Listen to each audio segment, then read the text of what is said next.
1 in 6 kids in America went to bed hungry and woke up hungry. It's at some point during the year. Think about that. 1 in 6 kids in this country don't know where their next meal is coming from. It's just plain wrong. Sometimes this lack of food results in developmental problems and learning disabilities. Other times it prevents kids from concentrating. These problems can lead to undereducation, which can have a long-term impact, obviously, including a lifetime of low-paying jobs and even unemployment. This committee has spent an awful lot of time examining our various anti-hunger programs. They include not only SNAP, but the National School Breakfast Program, the National School Lunch Program, and after-school snack and meal programs. These programs aren't perfect, and we all know that many students can fall through the cracks on weekends when schools are not in session. But let's be clear, schools are the backbone of efforts to end child hunger in this country. And for many kids, they are the only places where they can reliably get a healthy, nutritious meal all day. And I want to recognize the incredible work of many school districts, in terms of what they're doing today in the face of enormous challenges. Many are fighting for the resources they deserve and have been forced to innovate in new ways during the coronavirus pandemic. Right now, this Congress is working on a reconciliation bill to better help schools and to take care of our kids. That includes investing in childcare and universal pre-K for 3 and 4-year-olds, expanding and simplifying the summer meals program, and adding key investments for upgrading school kitchens. I want to thank Chairman Scott for his leadership and work on so many, his work in the work. I want to thank Chairman Scott for his incredible work and the work of so many of my colleagues. We're fortunate to have several Rules Committee members who also serve on the Education and Labor Committee. My sisters, I have 2 sisters, both are public school teachers in Worcester, Massachusetts. And they've told me many times, over and over again, that healthy meals are just as important as a textbook or a laptop to that child's ability to learn. But I think they'll be surprised to hear me say this, but they're absolutely right. The importance of that meal to a child's ability to learn is essential. We need a White House conference to develop a comprehensive plan that will address all aspects of hunger in America, and especially child hunger. And schools play a vital role in that. Let me just say, I have had the opportunity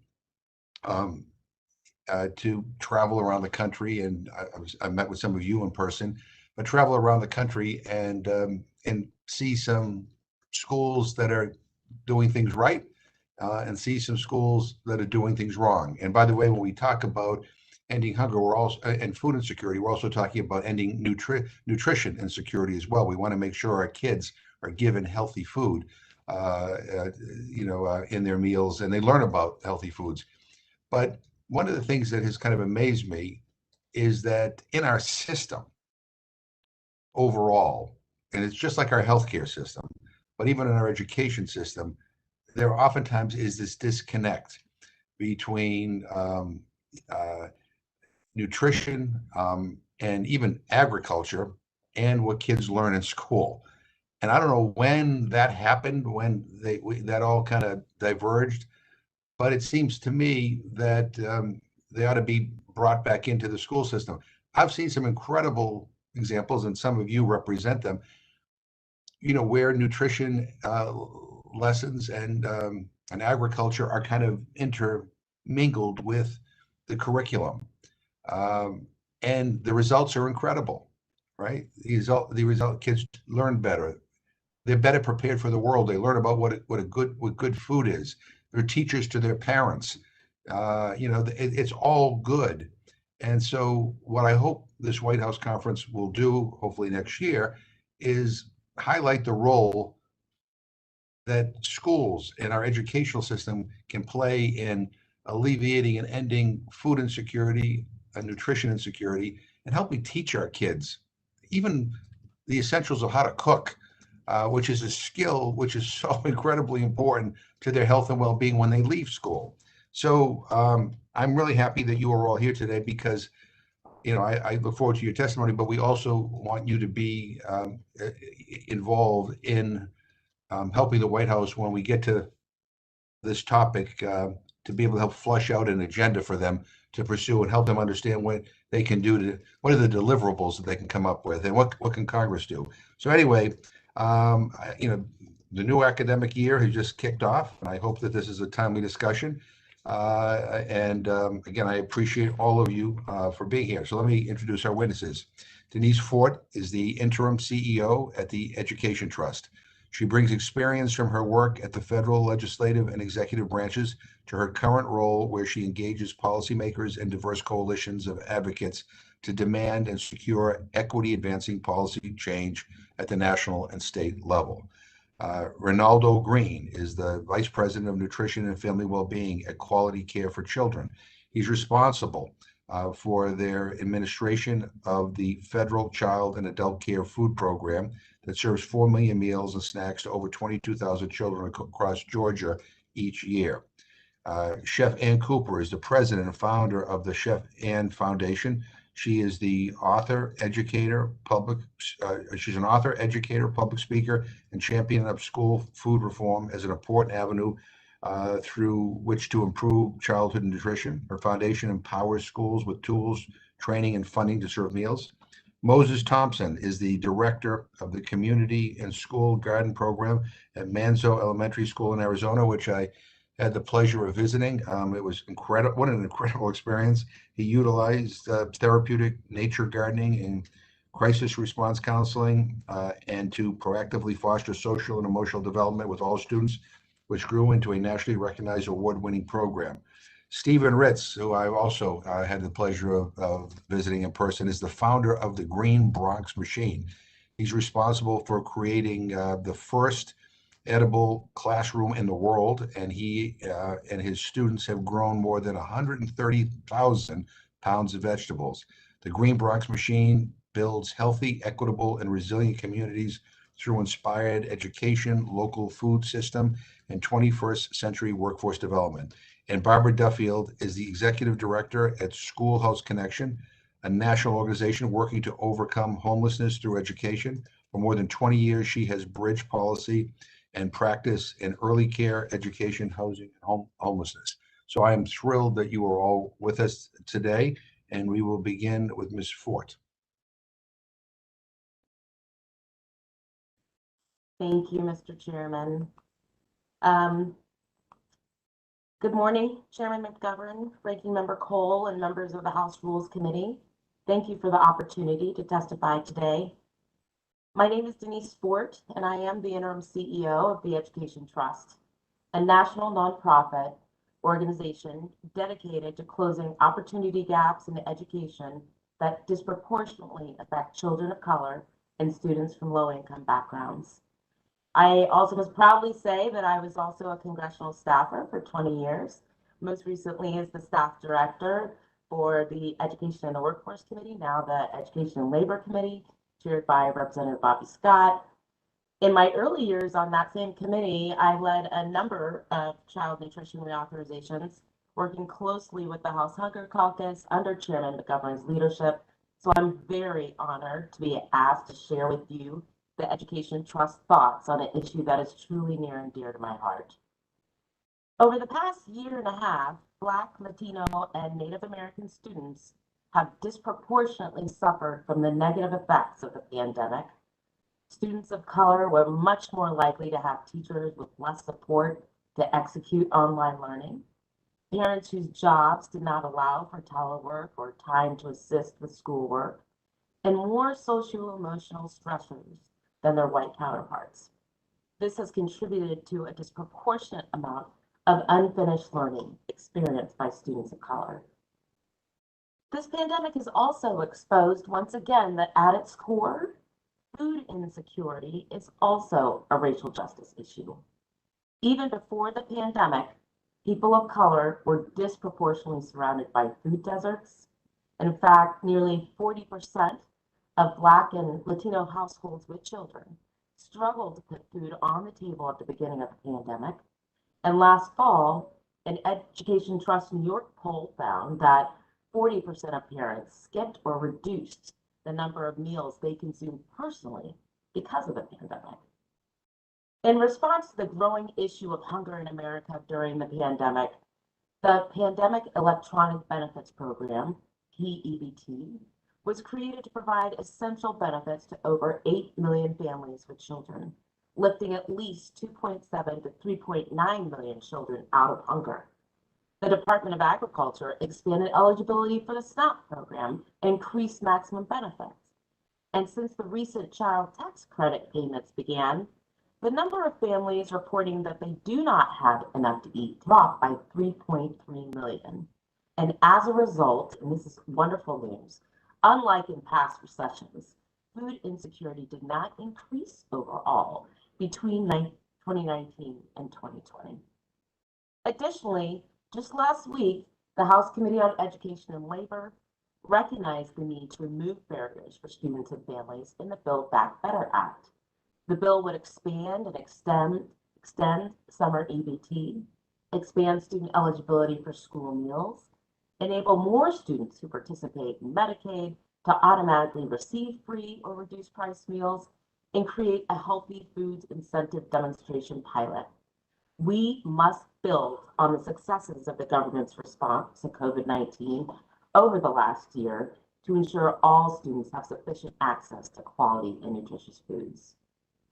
And we support a White House Hunger Conference because we know that conference can help us share best practices and innovation. Just as a series of children's conferences hosted by US presidents in the mid-20th century sparked the creation of critical programs we rely on today, a National Hunger Conference will help create critical partnerships, bring together stakeholders from all sectors that have a role to play in ending hunger, and to foster the next big idea. We also need to double down on what works, expanding summer EBT, nutritional supports during and after the school day, including on weekends, and make it easier for community-based organizations to provide meals to children and students during out-of-school time. Finally, we have to address the long-standing silos between education, agriculture, healthcare, and hunger. During the pandemic, the lack of coordination between education and nutrition data created barriers to implementing pandemic EBT. However, we did see some bright spots, such as in Michigan, the proactive efforts to share data between relevant agencies resulted in a very efficient distribution of the pandemic EBT benefits. While 34.5% of SNAP users reported skipping meals nationwide, only 25.4% of pandemic EBT recipients in Michigan reported skipping meals, and that's a good thing. These are just a few examples of the power of creating opportunities to better collaborate across sectors, something that a White House hosted conference would facilitate. We cannot think about food and meals as separate entities from education, nor must we think about racial justice and reducing food insecurity. Without addressing child nutrition, we cannot close the educational opportunity gaps that disproportionately affect students of color and students from low-income backgrounds. And the Education Trust looks forward to being partners in this effort. Thank you, Mr. Chairman. Thank you very much, Mr. Green. Chairman McGovern, Ranking Member Cole, Rules Committee members, and my fellow distinguished panelists. I am Ronald Green, President of the National CACFP Forum, an organization working to strengthen and expand the child and adult care food program to underserved communities to address the worsening inequities for children in the U.S. I am also the Vice President of Nutrition and Family Wellbeing at Quality Care for Children, a statewide nonprofit child care organization and CACFP sponsor located in Atlanta, Georgia. We are at a critical juncture to strengthen the child and adult care food program through child nutrition reauthorization. Strengthening and streamlining access to CACFP is fundamental to the success of congressional efforts to expand quality child care to support working families. For many parents, they must work longer shifts, non-traditional hours, and unpredictable work schedules. Their children need the support of good, nutritious meals in childcare settings, as early as breakfast after an early morning drop-off, all the way through dinner before going home. Many of us in the early childhood education field applaud the efforts that are being made to recent investments in childcare. With this momentum, we want to ensure that those investments cover all facets of early care and education, which includes CACFP. It is an incredible program and could be much better for families, the people that run it, and the sponsors who help administer it. In 2020, CACFP provided high quality nutrition and learning experiences for over 4.1 million children in childcare each working day. The program plays a pivotal role in improving the quality and affordability of childcare for many families with low incomes. With these meals, many kids would be vulnerable to food insecurity as the quality of nutrition in childcare would suffer. Nationwide, preschoolers are consuming diets too high in calories, saturated fats, and sweets, but regrettably too low in fruits, veggies, whole grains, and low-fat dairy. The healthy food provided by CACFP makes a substantial contribution towards meeting these nutritional needs. Support for CACFP allows these programs to serve meals consistent with the American Academy of Pediatrics guidelines while supporting quality child care. Food insecurity, poor nutrition, and overweight and obesity disproportionately affects low-income children both before and during COVID-19. In the recent USDA report, the food insecurity rate for households with children was 15.13%. Existing inequities have been exacerbated by the pandemic. Nearly 22% of Black and over 17% of Latin households were food insecure last year. Intervening in early childhood and providing good nutrition, high quality childcare program is significantly important to ensure children are ready to learn after they enter kindergarten. There are thousands of childcare programs across this country that do not participate in CAACFP due to systemic barriers. Over half of family childcare homes operate without CACFP support for healthy meals. The upcoming child nutrition reauthorization provides an opportunity for much needed investments to remove those barriers and to increase equitable access through the following recommendations. First, allow child care centers and homes the option of serving an additional meal or snack as previously allowed. Many children are in care for more than 8 hours per day as parents work long hours to make ends meet, so they rely on child care providers to meet the majority of their child's nutrition needs. Next, streamline program requirements, reduce paperwork, and maximize technology to improve program access. We must also increase CACFP reimbursements to stem participation declines. Cost is one of the most commonly cited barriers to providing healthier foods. Higher reimbursement will only ensure more children will receive nutritious meals. And finally, allow annual eligibility for proprietary child care centers. Many of these centers are small, independent mom and pop operations that provide much needed care to low income children in underserved areas. These centers are eligible to participate in the program if at least 25% of the children they serve are living in low income households. Unfortunately, USDA requires these child care centers to document institutional eligibility every month rather than annually like everything else under nutrition programs. If we make this simple change, participation will be much higher.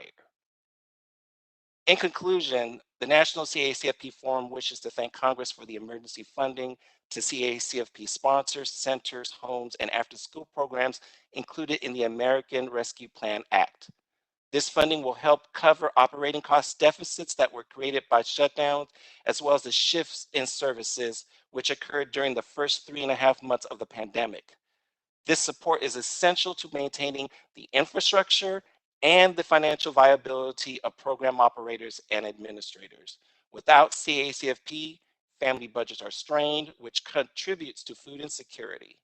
To reach more families with the program and to strengthen its positive effects on good nutrition, quality childcare, and support of working families, we urge Congress to act on our priority recommendations. These changes are crucial to ensuring that children are ready to learn when they start kindergarten. And for the sake of time, you may review our recommendations in the official written testimony. And thank you for this opportunity. And Chairman McGovern, you are more than welcome to witness the good work that we're doing in Georgia at your discretion. Thank you. Well, if I can get a visa, I'll come and visit Georgia, but I'd love to, but thank you. Chef Ann Cooper. Chairman McGovern, Ranking Member Cole, and distinguished members of the committee, as well as all of our participants here. My name's Ann Cooper. I'm the founder and president of the board of the Chef Ann Foundation, as well as a founding member of Scratchworks and a former school food service director for a couple decades. I'm really happy to be able to be here to address the committee regarding childhood nutrition and benefits of scratch cooking. We need to have good food in schools, and scratch cooking can really help us there. Our country, our planet, our food system, our children are facing so many challenges today. We have an opportunity to address some of these challenges through the National School Food Programs. I went to the Culinary Institute of America and I became a well-known chef, and I really focused on high-end restaurants. But through my work in sustainable food and agriculture, I met Alice Waters. And with working with Alice and the Edible Schoolyard Foundation, I really started to understand what's broken about our nation's school food system. And adding to these challenges around this broken system are childhood wellness, planetary health, academic achievement, and health equity. I was really drawn to this challenge. I really dropped out of being a white tablecloth chef and became a school lunch lady. I became the food service director of Berkeley Unified School District in California. And when I got there on the first day, I was like in tears because I opened the refrigerators. There was no fresh food, but I opened the freezers and it was all highly processed food. And, it was just like, oh, my heart was broken. But my earlier experience as a chef, I opened and ran kitchens and restaurants, hotels and cruise ships and overseed catering of 20,000. And that really helped me work with my team to come up with a new paradigm, really relying on culinary training, procurement, fiscal modeling. And through that, I became known as the Renegade Lunch Lady. Renegade just for serving real food in schools, kind of crazy. But I want you to know that that was 20 years ago. And today there are renegade school food professionals all across the country who are really striving under unbelievably serious adverse conditions to serve kids fresh, scratch cooked meals in our schools today, which is really great. The Healthy Hunger Free Kids Act of 2010 was our nation's first monumental legislation passed to support healthier school meals. Over the last decade, it's kind of gotten watered down, but really the act has ensured that our children are getting more fresh fruits, veggies, and whole grains, as well as less sodium and sat fat. But now it's really time to build on those years of success. While we're able to do better with healthy, hunger-free kids, we're still seeing a tremendous amount of ultra-processed foods in schools. Big manufacturers have just redone their packaging and processed foods to meet the new guidelines. It's really become a numbers game. And Chairman McGovern, you yourself said we shouldn't have to wait for a once-in-a-century pandemic to think boldly about addressing fundamental injustices in our society. Myself and my school food partners across the country couldn't agree more. And what happened during this pandemic is a lot of people really started to understand how important school meals were and how important they are in addressing not only hunger relief through calories, but health equity lens, providing nutrition relief. Over 2/3 or 67% of the calories consumed by children and adolescents in 2018 came from ultra-processed foods. This is crazy, a jump from 61% in 99, and this is according to JAMA. They also said a diet high in ultra-processed foods can negatively impact children's dietary quality and contribute to adverse health outcomes. By supporting and scratch cooking in schools, we're actually putting the power of procurement back in the hands of the operators. I've worked with districts all over the country to actually get rid of the ultra-processed chicken nuggets, mac and cheese, and pizza, and replace them with scratch-cooked items. A processed chicken nugget can have 30 ingredients that you can't even pronounce them. But if you're cooking real chicken from scratch, it might have a few ingredients. And if we can procure higher quality, more sustainable ingredients, we can train our workforces. But I don't want to paint an unrealistic picture here. Most school districts have about $1.30 to spend on food. So the reimbursement rate needs to be increased. But even with the small amount of money we have today, we can make better procurement decisions and create an impact in local economies. And what this really means is when we scratch cook and can choose what we're making the food from, we can support small and medium-sized farms and help to stabilize our country's agriculture. School meals are serving about 30 million kids a day lunch, and that's numbers growing with increased needs. Approximately 2/3 of those qualify for free and reduced meals, which means their households are within 180% of the poverty line. Many of these are children of color. Our country is spending $19 billion annually almost between breakfast and lunch. And it's really time to make sure that those dollars are working hard for our children, to make sure that the food is healthy and delicious.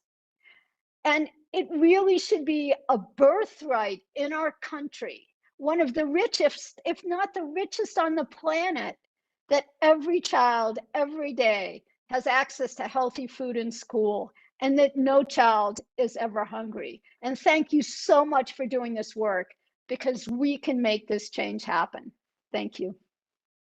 Thank you very much. I now will yield to Mr. Thompson. And let me just say, it was a great, I had the visit to Manzo Elementary School in Arizona for me had a profound impact. And I really want to, again, commend you for what you're doing there. It really is a national model. So I'll turn it over to you. Thank you, Chairman McGovern. Good morning, everyone, and thank you for the opportunity to be here today. My name is Moses Thompson, and I am the director of the University of Arizona Community and School Garden Program.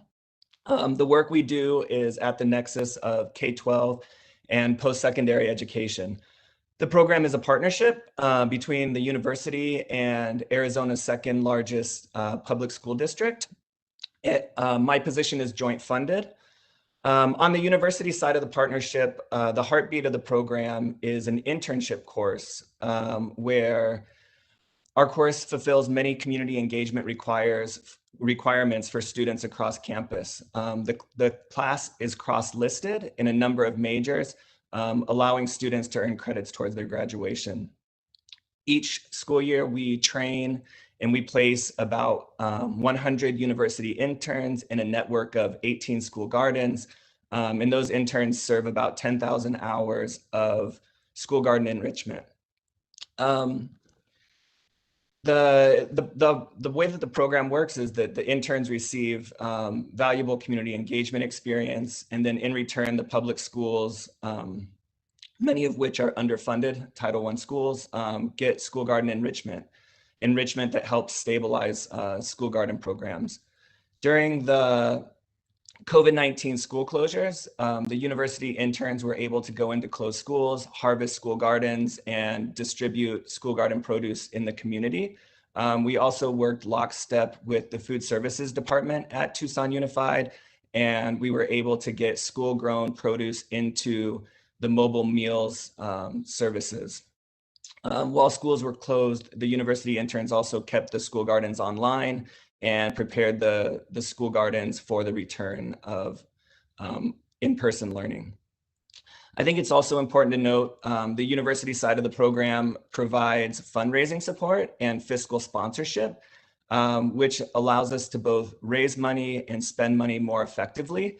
It allows us to sidestep the procurement and finance regulations on the district side. On the district side of the partnership, we really focus on teacher training and professional development. We deliver regular professional development that's sponsored by the district, so it happens during teachers' paid district time, and teachers earn continuing education credit towards their recertifications. We also work to support the school district's food services food literacy program, which provides culinary training using school garden produce. In our school garden network, we grow and we distribute a lot of food, but my personal entry point to school gardens was as a school counselor using school gardens therapeutically. And I say that because over time we've seen how food access and mental health are interconnected. The way that we eat impacts the way that we feel, and the way that we feel impacts the way that we eat. And the way that we feel really impacts everything that we do. And school gardens are good medicine for both. School gardens produce food and shape lifelong eating habits, but they also are places to practice mindfulness, emotional self-regulation, and are places to connect meaningfully with other people. In the wake of the COVID-19 school closures, we use school gardens to harvest and distribute fresh produce in the community. And now that students are back in schools, we use school gardens to address and to buffer the mental health impacts of COVID-19 on K-12 students. All that said, there are grand challenges facing our program and program stability. The ecosystem in which we work is public K-12 education and post-secondary education. Budget cuts to both institutions have created instability. In Arizona, we're facing high teacher and principal turnover. Staff turnover really takes our programming and sends it sideways. We work to train and support teachers and create school culture around school gardens, but when staff turns over, that investment is lost and we have to start the process over again. Our program helps buffer the instability of underfunded public education by providing enrichment, but for our programming to reach its full potential, we must first more fully fund public education. Thank you, Mr. Chairman. Thank you very much. I now want to yield to Stephen Ritz, and again, thank you for welcoming me to your school. And I have a picture wearing that hat, but I won't show it to anybody. But anyway, I will yield it to you now. Thank you, Chairman Jim, and distinguished members of the committee. And thank you all for your commitment to taking bold action to end hunger, especially within public schools. The opportunity to speak here today is a bright sign of progress, hope for a better tomorrow, and truly an honor. So my name is Stephen Ritz. I'm the founder of Green Bronx Machine. I'm CEO, the chief eternal optimist of Bronx County, the New York City Food Policy Center COVID food hero. I'm an American who tells the truth. I'm also a teacher, a parent, a husband, a father, a son, and a brother, and a former athlete who once swelled to over 300 pounds simply by eating the food that was available in my community. Today, I'm proud to face and interact with a generation of students who have never seen me consume a sugar-sweetened beverage. They've never seen me with a soda in my hand. And, you know, here in the Bronx, we're determined to grow something greater. I believe the greatest lever this nation has for equity and ending poverty are successful public schools. Communities like mine across our entire nation are not only under-resourced, we're over-extracted. And communities like mine, children are the canaries and the schools are the coal mine. Every societal issue manifests itself right here. And let's be clear, my experience had led me to one critical belief. The most important school supply in the world is food. Children can't learn if they're hungry. They can't learn if they're hopped up or hopped down on sugar. And children will never be well read if they are not well fed. Let me be clear. Food is the language through which society reveals itself. Who has access to what, where, when, and how determines everything. And food justice is racial justice.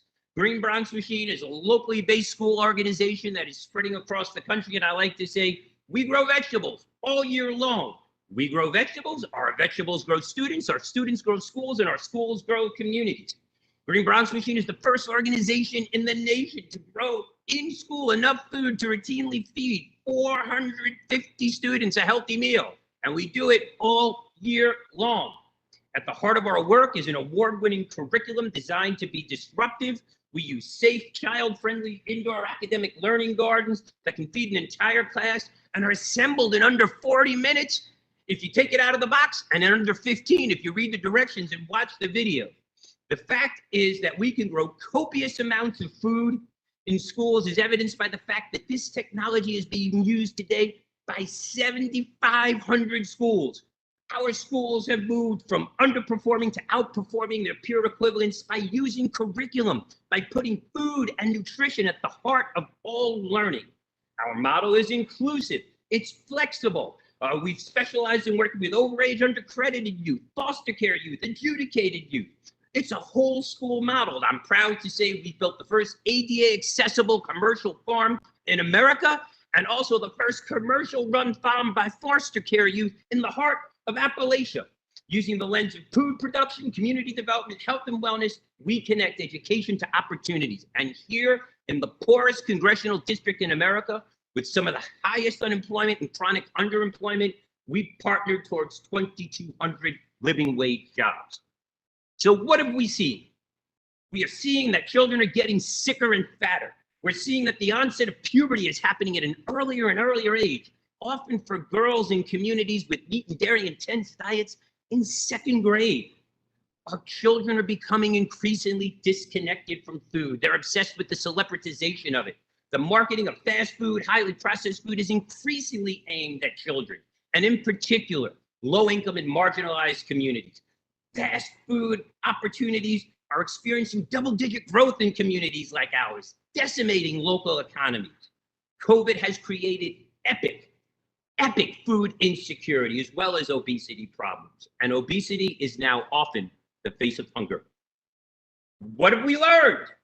According to the CDC, the best way to build your immunity is via the consumption of fresh fruits and vegetables. Children who are exposed to nature and the natural world develop healthier immune systems. According to the USDA, children with a salad bar eat 43% more fresh fruits and vegetables. And at our school, we've had a 93% success rate using the USDA fresh fruit and vegetable program to replace what I call crap, calorie-rich and processed food, and mess, manufactured edible synthetic substances in snacks. Salad parties work. Children who grow vegetables encourage their parents to eat them. Nutrition-based and garden-based education serve as the critical lens of entry. Look at our school. Look at this classroom. This is where learning happens. Indoor agriculture, controlled environmental agriculture, fresh food and casual food represent some of the biggest growth sectors in our economy. It is essential to cultivate this work as soon as possible. Every school needs an indoor academic learning garden and a salad bar. Every school needs to serve fresh fruit and vegetables. Simply put, in my time here today, if I could convince all of you and convince every school to teach children how to grow their own food, cook their own food, consume less crap, and care about themselves and the planet, we'd be living in a far less complicated, much healthier world. Green Bronx Machine is here to help. Today, we're here not asking for a handout, but asking for a handshake and urging all of you to walk with me and work with me so together we can grow something greater. My biggest push is that supporting the Green New Deal for public schools, inviting students to imagine a society based on principles of ecology and social equality. It is critical for everyone to understand that the brutal inequality in our nation mostly affects those who are least responsible for it. And this work happens in classrooms. Schools have a critical role to play in creating new realities and new alternatives to the problems we are facing daily. Understanding food and health is critical. Food justice is racial justice. And that former school principal, now Congressman Jamal Bowman, championing HR 109, speaks to hero educators and activists and parents is the challenge before us. Let us come together to support him and this challenge. In closing, under this hat is a lot of responsibility. And Chairman Jim, he's come and he's worn this hat with our children in the Bronx. And today, to each and every one of you listening, I pass this hat to you. It's your turn. I thank this committee for its leadership, open-mindedness, and willingness to address our nation's problems. As a nation, we absolutely have the ability and resources to end hunger and malnutrition today. The question is, do we have the collective appetite? It's time for decisive leadership and bipartisan commitment. We need not lose one more child to poverty, not one more generation to disease or disease. This is the battle cry that I urge all of us to get together and rally behind as a nation. No child should go to bed hungry at night. My dear friend Joel Mackauer talks about a virtuous cycle, one that radiates health, happiness, possibilities, and equity outwards. And I have spent my entire career working and advocating for children who are born into situations that most people would not want to be caught dead in. I fight for children whose monsters are real, who don't get dinner and never get dessert. I fight for children who don't have rooms to clean up, have never seen a dentist, often go to bed hungry and cry themselves to sleep. These are children who aren't spoiled by anything or anybody. It all starts with food, and it all starts with public education. This is the work we must do. Do we have the collective appetite? Are we ready to do the work? How can we afford not to? It's no longer birthplace that determines outcome. It's breakfast, like Mayor Eric Adams says. It's no longer lineage, it's lunch. And it will no longer be our DNA, but our dinner. The eyes of the future are looking back at us. They demand that we get this right. Don't waste me. Don't waste us. And don't waste this moment. If not us, who? If not now, when? I'm always available for your service, and I remain a call, text message, email, or classroom visit away. Thank you for your time, and let us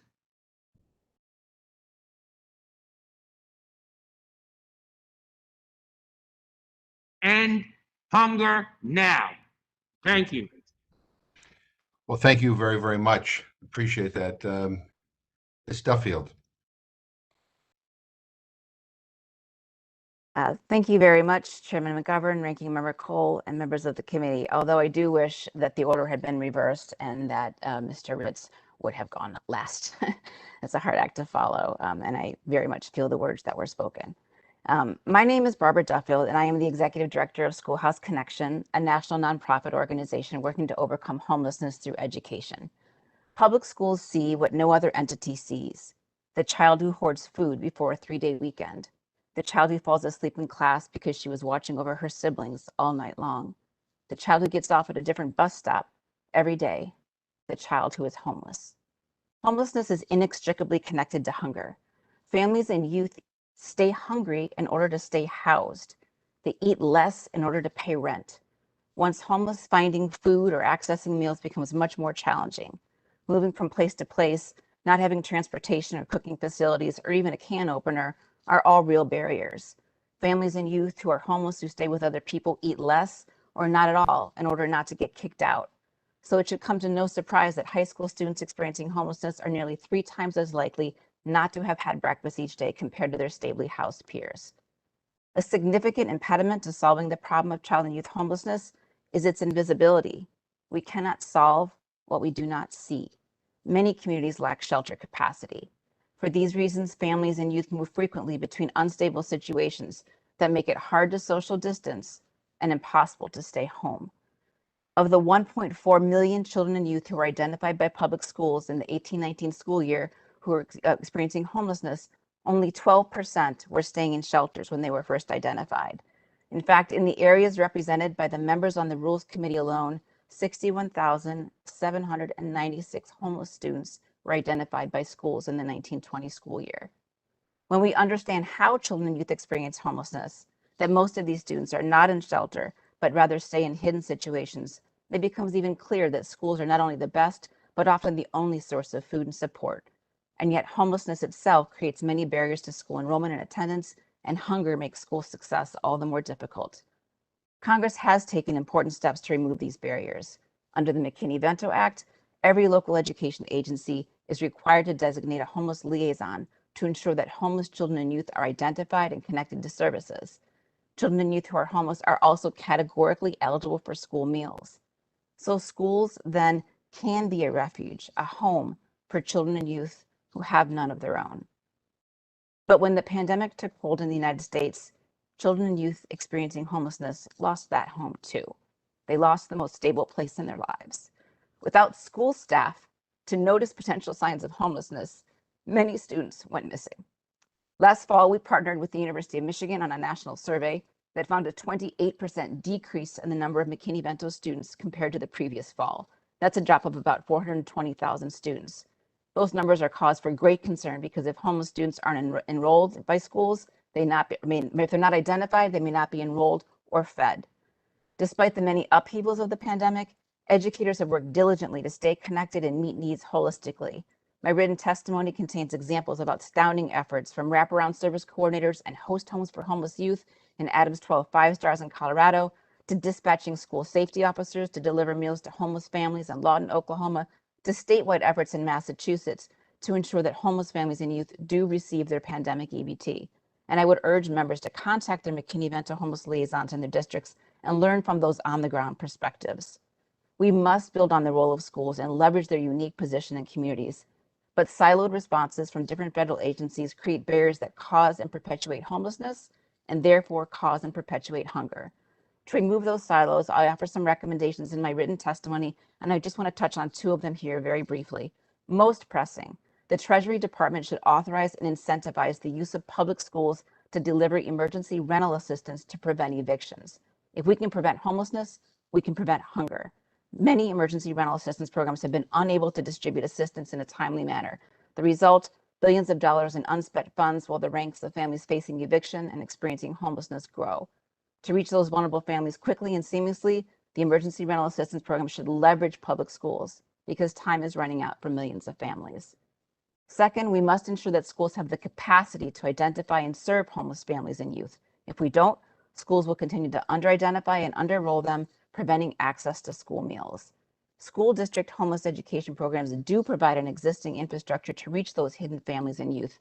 But in the most recent fiscal year, less than 1 in 4 LEAs received direct support through the Education for Homeless Children and Youth program. The American Rescue Plan Act does provide $800 million for homeless children and youth, which allows many more school districts to receive dedicated support, and Congress should maintain at least that level of funding annually. In closing, to those who would say that schools have their hands full right now, especially as they attempt to reopen safely, re-engage students, and close learning gaps, I would say that there is no equity in education and no academic recovery without responding to hunger and homelessness. Let's not forget that homelessness is experienced disproportionately by students of color, students with disabilities, and English learners. Schools certainly cannot solve these problems alone, but their insights and knowledge should be leveraged and should inform and shape other agencies' policies, as should the experiences of our students and our parents themselves, who know much better than any of us the power of school and school-based services to change lives. Thank you.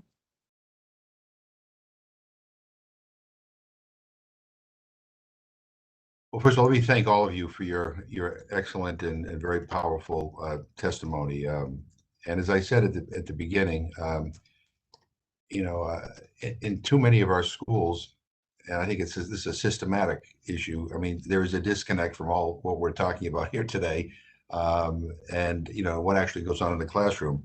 And I'm going to yield to Mr. Desagnier and then. And I think Ms. Scanlon just stepped out for a second, which I'll yield to her before I get to my questions.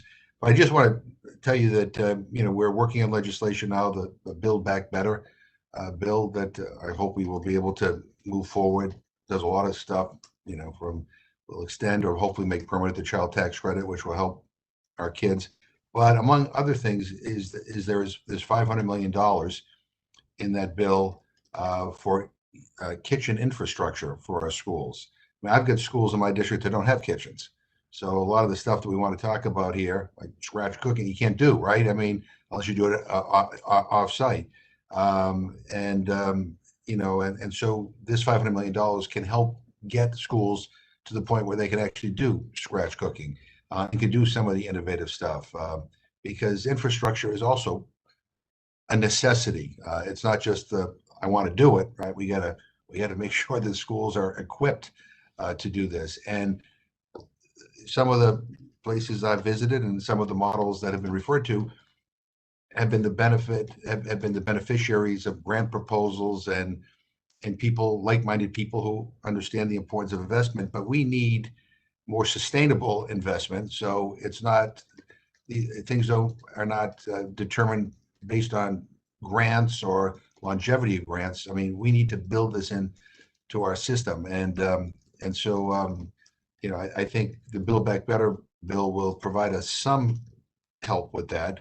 We're obviously going to need to do more, and before I get to Mr. DeSaulnier, I just want to say, and that's why we want this White House conference, because when people talk about hunger, oftentimes they just talk about SNAP, or they talk about an individual program. In the way Congress is set up, we're very siloed, just like the departments and agencies in the White House. They're very siloed.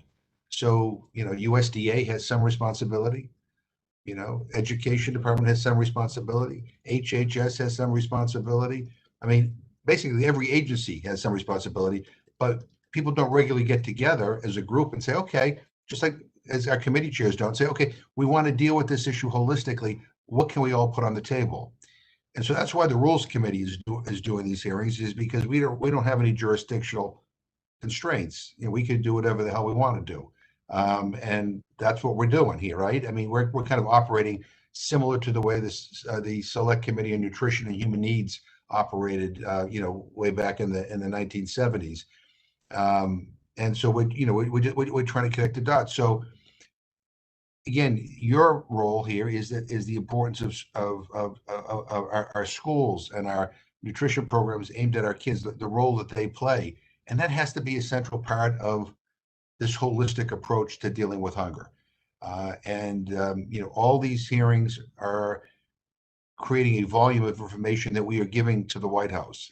And we want the White House, I hope very soon, to say, yes, we are committed to this next year. And then I hope the next call will be to you and to say, okay, help us plan this section out.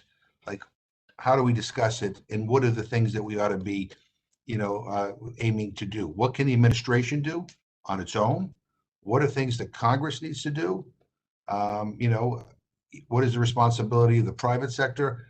On and on and on and on and on. So that's I'm just putting all this in context for you. But having said that, I want to yield now to my colleague from California, Mr. DeSaulnier, who I had the pleasure of visiting one of his schools in his district where they're doing some innovative stuff. And I'll yield to him for questions, comments, or anything else he wants to do.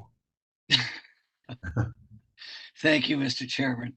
I just want to thank you and thank the panelists. This is great. Denise, it's wonderful to see you. And on the last point, or not the last point, but one of your points, Mr. Chairman, I've had a bill every session I've been here on grants to change kitchen equipment. Be really thrilled to have your help and support moving that along. It's part of the $500 million that's morphed to. So having come from the restaurant business and having been in many schools, I know that physically, if you don't change the kitchen, as a colleague of mine from LA used to say, if you do what you've always done, you get what you always got. So I think this is terrific. I think, Denise, as I look at your work and your work with my predecessor, and having the last two superintendents of education here in California who are friends from this district, we just need to bring this to scale. And we have, every area has distinct advantages and hurdles. One of the things we have is we've got a lot of purveyors who are very successful and have a business model and have relationships with the purchasing people in the schools and school districts. So to the degree all of you have examples of best practices, I think that the chairman's observation is how we bring it to scale and how we coordinate and how we remove obstacles, which a few of you have mentioned, seem to be, pardon the analogy, but low-hanging fruit I know, having said that, this isn't always easy to do, particularly what Jim just said about coordinating federal, state, local agencies. So I really, no question, just an observation. I love listening to this and look forward to working with all of you, particularly my colleagues and the chairman. Thanks, Jim. Thank you. While we wait for Scanlon to come back, let me start my questioning, and then when she comes in, I'll interrupt to go to her and then finish what I haven't asked. But let me begin with Chef Ann. I mean, Renegade Lunch Lady, I think, is the best nickname I've heard. You talked about the scratch cooking movement, and as I mentioned, I have two sisters who are teachers here in Worcester. Worcester is doing scratch cooking, and it's not always easy. And I'm going to speak to the head of the nutrition for this for the city schools, this incredible woman named Donna Lombardi. I'm going to talk to her in detail about some of this next week. But some people could hear you talk about scratch cooking and think a few things. Like, one, that's hard. Kids don't want veggies. They want chicken nuggets. Costs will go up. I don't know where to procure fresh food locally. What about the regulations that we have to follow? Walk us through some of this. I mean, what do we need to do scratch cooking at school? I mean, what help is currently out there, and how can Congress also help with this movement? Well, thank you. Those are all amazingly great questions, of course. With Build Back Better, that $500 million to get equipment into schools would be amazing. But to put it into perspective, not to look a gift horse in the mouth, but there's 100,000 schools. So, when you think of it that way, the money doesn't go as far as we'd like. The idea that kids won't eat veggies is really an adult problem, not a kid problem. Like, most kids will eat anything as long as they grow it or cook it. To Stephen's issue, they have to participate in it. So they'll absolutely eat it. You put salad bars out there and give kids choice, they're going to choose good food. I think, one of the first things a kid learns how to say is no. And what are they saying no to? Whatever you're trying to put in their mouth. It's their first personal power. But, when the parents and the adults move out of the way, the kids will eat good food. It doesn't mean it's not hard. It is. We often say food, finance, facilities, human resources, and marketing. You need to have good food, know where to get it. You need to have facilities. That's where the money comes in. You need to make sure your finances are in place. You have to train your staff, and you have to educate and market to the students, the staff, and the families. So it's all doable. We're seeing school districts all across the country do this. Scratchworks is working with many, many school districts, from big to small, from New York City to little ones, to really try and support scratch cooking in schools. And you can take baby steps. It's as easy as saying, oh, let's roast chicken instead of using chicken nuggets. Let's put out a salad bar. Let's deal with more local farmers and buy more items locally. I mean, all of those things are doable. We're seeing it happen all across the country. And I know when there is this meeting in Washington to bring people together, you'll see school food people step up to say, here are best practices. Here's what we can do. The Chef Ann Foundation and Scratchworks, we can come and bring solutions. So it's all possible. Yeah, no, and thank you very much for that. And I, and again, it all highlights the importance of making sure the schools have kitchens. And I mean, even, I've had local farmers that have wanted to donate peaches to some of our local schools, and some schools have said to me, well, just give me enough for a day, because we don't have the refrigeration or the ability to store them. And so you're kind of like, wait a minute. I mean, so we need to, and oftentimes, and look, the old way of thinking, well, let me say, the old way of thinking got it, because we used to understand the linkage between food and education and medicine and the importance of agriculture. And now, but the kind of the old way now of thinking is that, well, we there's a total we think about our schools, oftentimes it hasn't been about the relationship between our kitchens and our food service and the students. But you're right, the $500 million is not adequate, but it is a huge step. And you look, one of the problems with Congress is sometimes Congress is the last to get it. It takes a while for people here to sometimes catch up with the rest of the country. And I'm hoping that this is a down payment, but I'm hoping that we're going to do a lot more in the next year that will be wind at your back and the backs of everybody else on this call. Mr. Thompson, when we met in Arizona, I get to see a really special place, and I got a chance to meet two of your incredible students, and I heard about their mom, who was instrumental in the garden expanding over the years, and I get to learn about how not just moms and dads, but grandparents also have played a role in helping move what you're doing forward. I got to see the aquaponic project, which was amazing, and learned about the way you all use the garden to teach economics and entrepreneurship, how you kind of integrate everything together, which is really remarkable. First, can you tell us a little bit more about what the garden has meant to your students and their families? Because I think that's important. And second, you discussed the partnership that Manzo Elementary has with the University of Arizona. Can you tell us a little bit more about that partnership and how it began, what the opportunities that partnership has brought to your students? Because I also found it amazing, that your students are doing some research too that is useful to the university. And then after you answer the question, I'll yield to Ms. Scanlon, but I'll yield to you to answer. Sure. So what does growing food mean to the community? This was a huge light bulb moment for me as a school counselor. It was my job to connect with the community, and the old way of doing that is, home visits, unannounced home visits. Like, it felt terrible that I would be given a list of students with struggling with attendance, and the principal would say, okay, I want you to go do home visits and talk to these families about attendance. And that way just wasn't working. It felt terrible. But once we opened the program to the expertise and to the knowledge that the community held and opened those doors, we weren't ambushing parents. Those parents were at school. Those plumbers and concrete finishers, carpenters were in the school transforming the schoolyard, all around this mission to grow food for the community. I feel like it's transformative.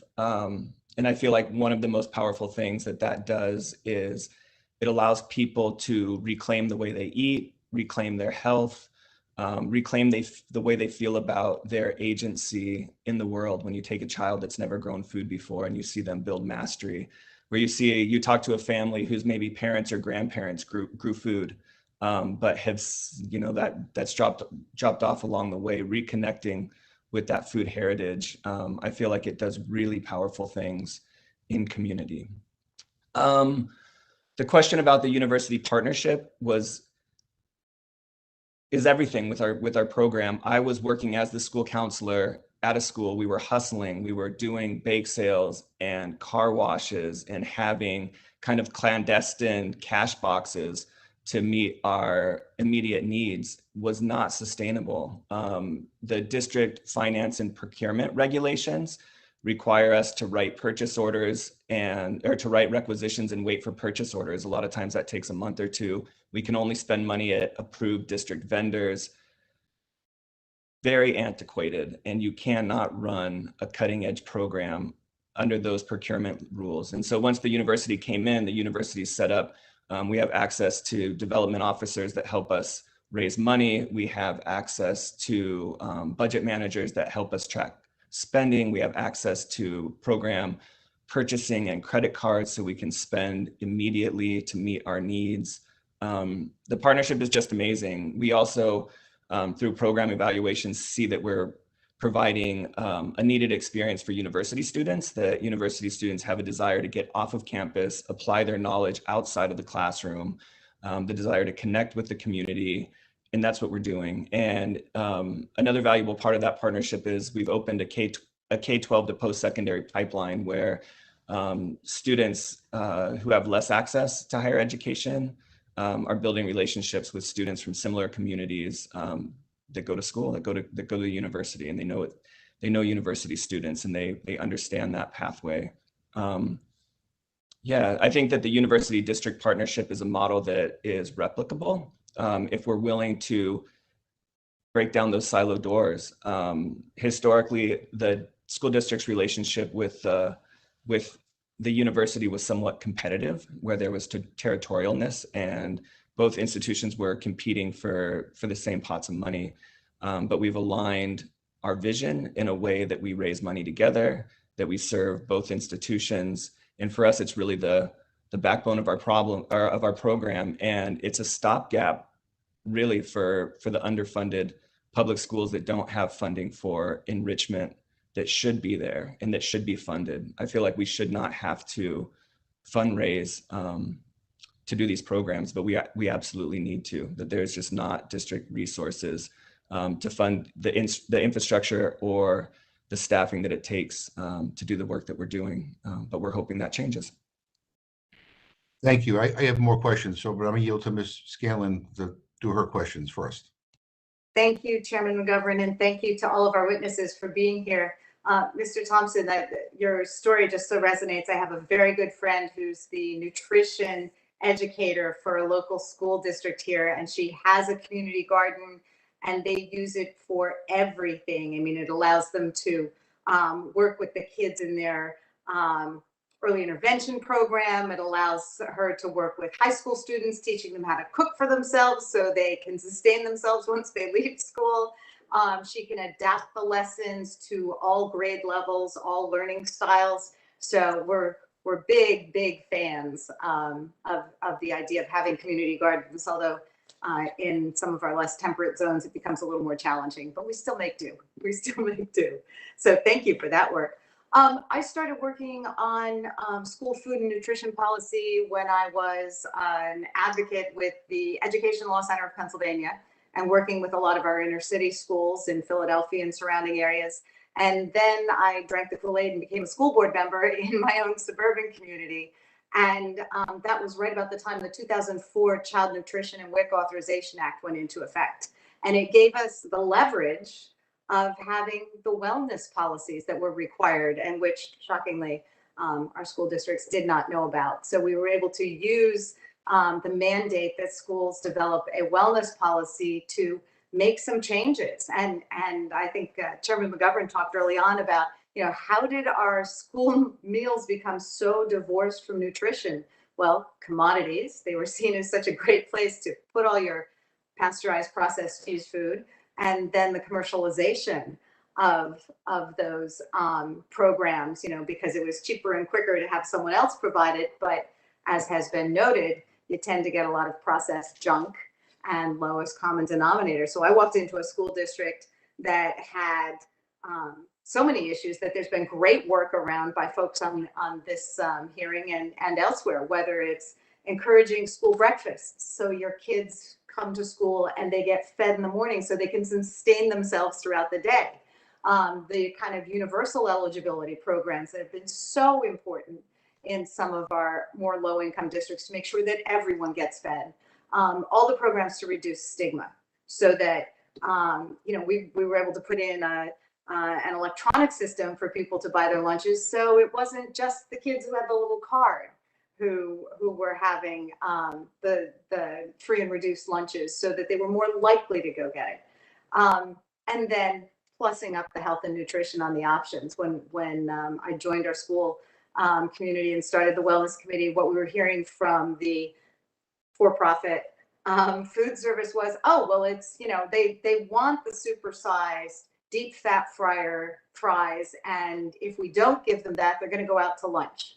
Well, they weren't allowed to go out to lunch, so they were going to skip school if they were going out to lunch. But as with everything else, we found that if you serve it, they will come. I mean, if you serve them healthy food, they will come and eat the healthy food, and they'll do better in school, and they'll pay attention more. I got the lesson firsthand. I used to coach a mock trial team, and my law firm would set out the snacks they would set out for the adults late in the day. So they gave them Coca-Cola and chocolate chip cookies. And within 25 minutes, I had 30 out of control high school students who hadn't eaten for hours bouncing off the walls with the sugar and caffeine overload. So we went to yogurt and juice, and guess what? We got a lot more done. And they took it home with them afterwards. You know, we had a little complaining at first, but it works. It really, really works. So, you know, Ms. Cooper, if you could talk a little bit about the ability to bring these nutritious meals, you know, yes, it's a limited budget, but it doesn't have to taste terrible, and it doesn't have to all be pasteurized processed cheese food. And we do have locally here in Philadelphia, we have the Vetri Foundation, which is working on some similar issues with helping kids learn how to cook and learn how to use fresh food. So if you could talk a little bit about, you know, some of the challenges and what we can do to help promote the idea that we can have this fresh food right in the schools.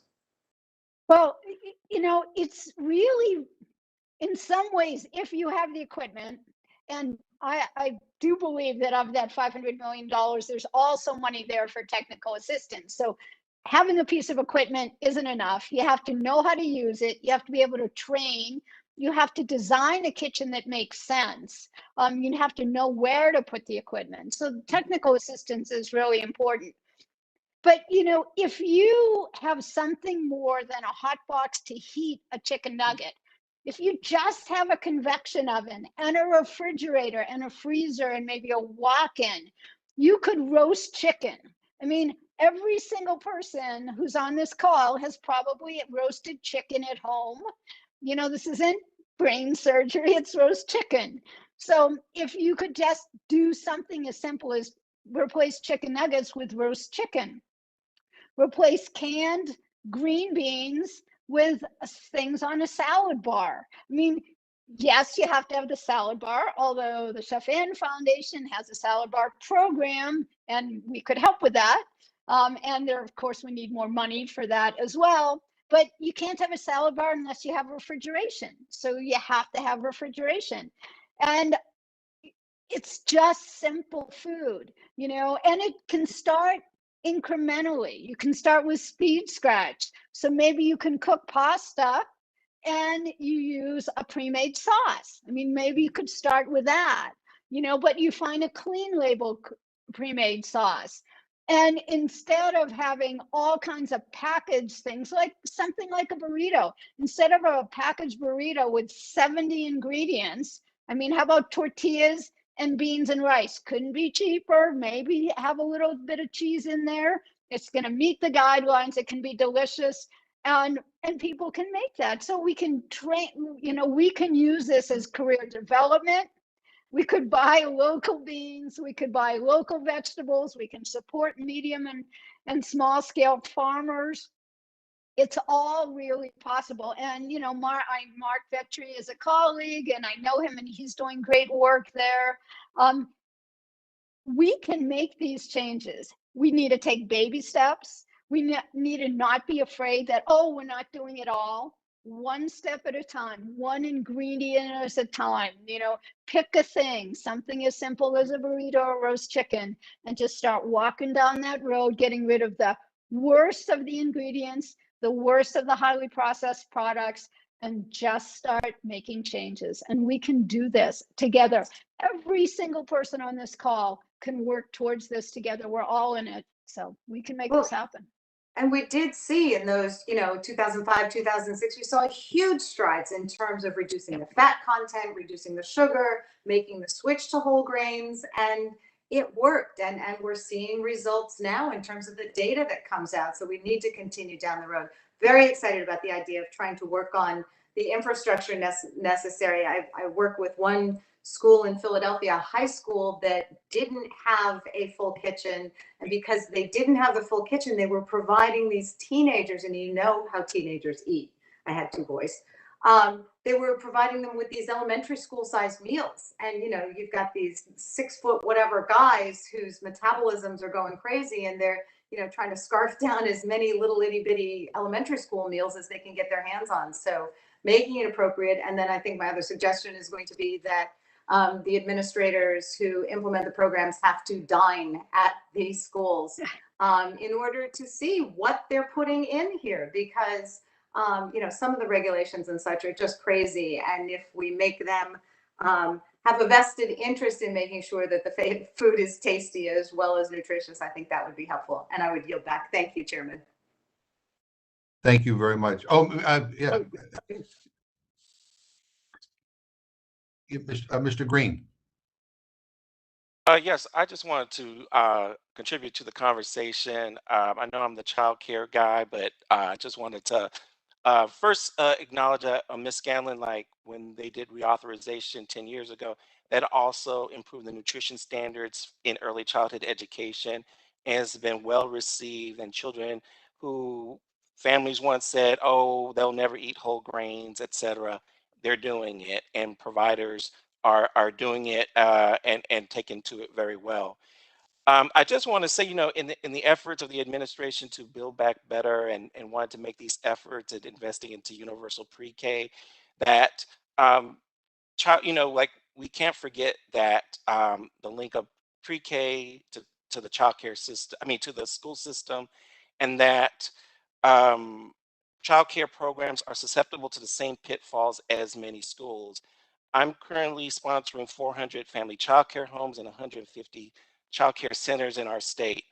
We have centers that are providing meals to kids using microwaves, hot plates, and crock pots.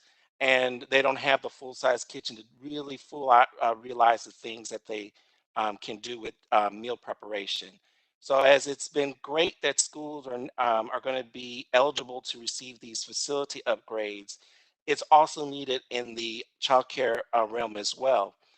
As it relates to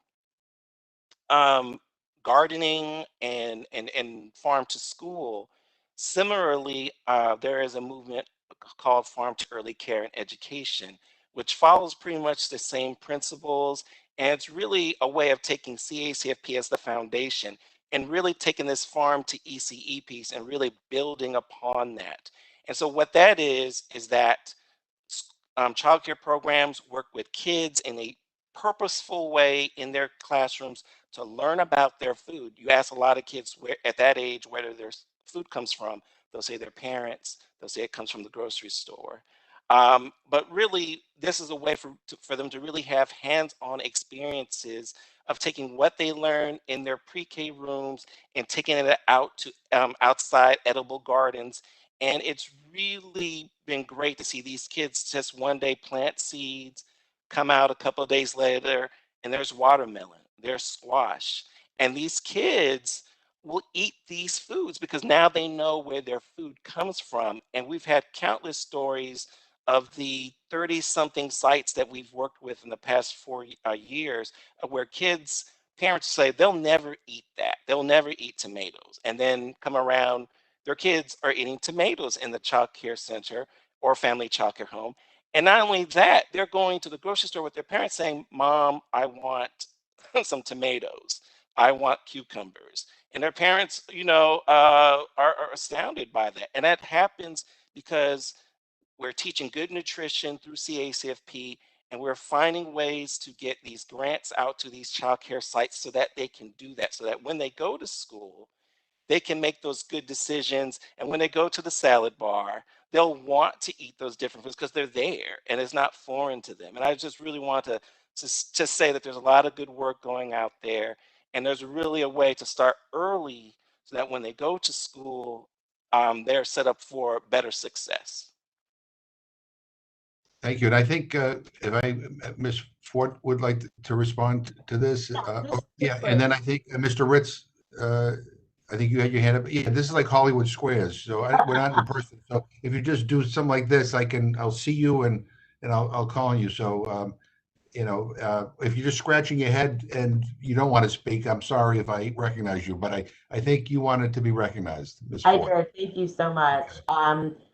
I just want to point out a couple of things that I heard, and I'm glad that we're bringing those up. The role of the federal government really shouldn't be underestimated here. when you look back at the years of the reauthorizations, the wellness policies, the standards on whole grain, the standards on sodium, those are about setting up a healthy environment.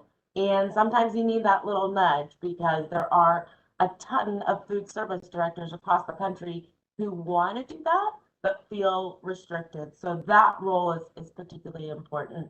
The other thing that stands out here, you know, we work primarily with the Education Trust with state-based advocates. And one of the things that they continually bring up for us is the role of really engaging stakeholders in this effort to change both the learning environment, but also the learning experience. And I think, you know, one of the other things we are trying to do is make sure that when folks think about the learning environment and the learning experience, that food is a critical part of that. And many times, more often than not, that means having our advocates go to both state and school leaders to make the case. And when that is done effectively, we see school change and make sure that the environment is really thinking about learning, health, food, all those things that we know that make children successful. And then the last thing, you know, when you think about all the different levels at play here, let's not leave out some of the systems work that need to be done. Infrastructure is incredibly important, and the dollars available in the CARES Act and in the ARP, you know, they are to help recover and reopen, and that can mean infrastructure, which we think is really, really important, and then using some of these additional supports, whether it's pandemic EBT, CACFP, you know, summer, to help add on to that. So I would encourage folks to be thinking, particularly at your school and state level, how we push a little bit more and think about the role those funds can make to creating a healthy learning environment. Thank you, Chairman. Thank you. Mr. Ritz. Thank you, Chairman Jim, and thank you for allowing me to pass the hat, so to speak. I won't show you wearing the hat, but the children love seeing it.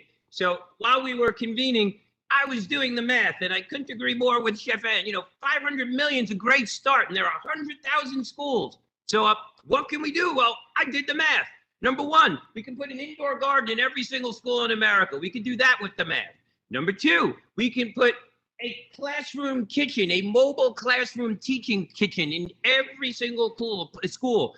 Basically a food truck that is portable, plug and play, requires no infrastructure, and we can put one of those in every single school. We can get all of Chef Ann's recipes on board. We can involve whole school curriculum.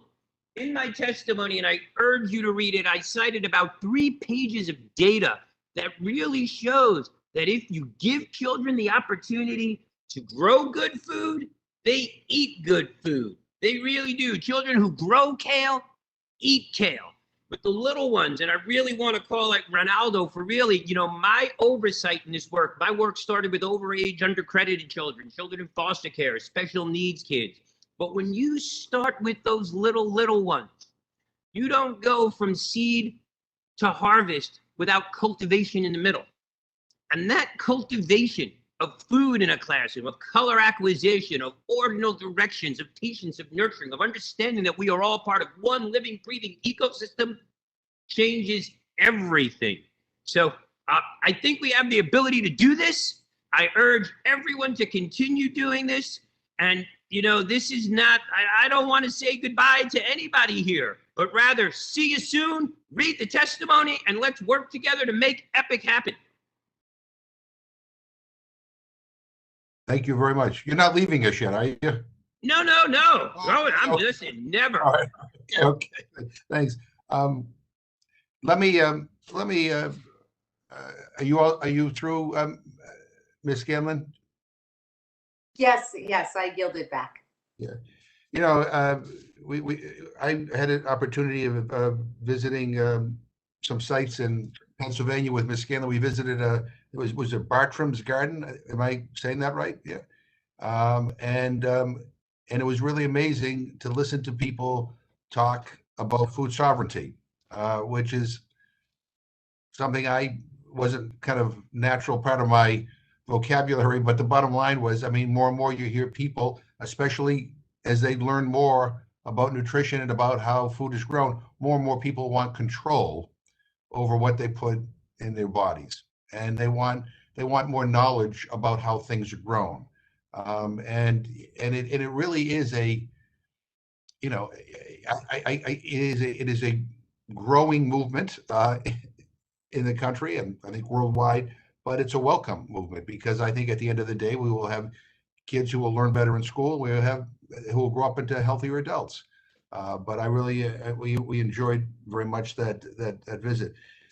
Ms. Duffield, you mentioned that a large segment of homeless youth are actually under the age of 1. Mr. Green, your organization is serving young children in Georgia.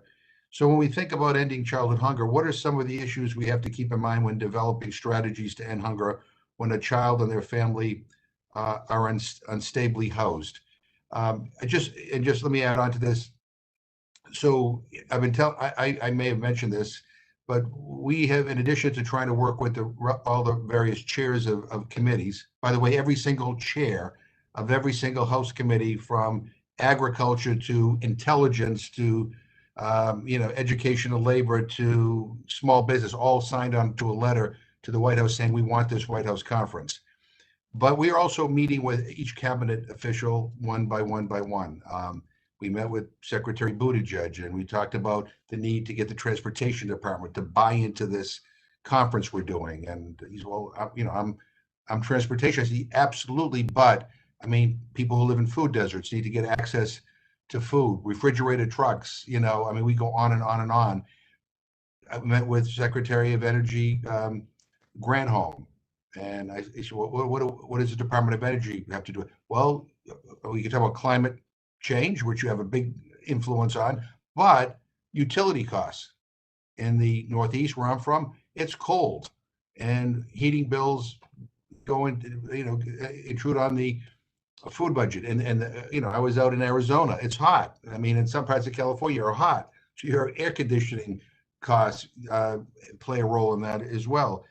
And yesterday we met with the Secretary of HUD, our former colleague, Marsha Fudge, and we talked about the need for HUD to play an integral role in this conference because there is a link between adequate and safe housing and nutrition and food stability. And by the way, when I was in San Francisco not too long ago, I was in the Tenderloin district of San Francisco. I learned all about the different areas of San Francisco, but talking to some of the people with lived experiences in the community, one of the challenges that was raised to us over and over when we talked about helping get them more fresh produce was some people live in places that do not have kitchens, that do not have adequate refrigeration, if at all. And so their ability to store food is a challenge. So anyway, I just kind of put that in context, but Ms. Duffield and Mr. Green, if you want to respond to that, I'd be grateful.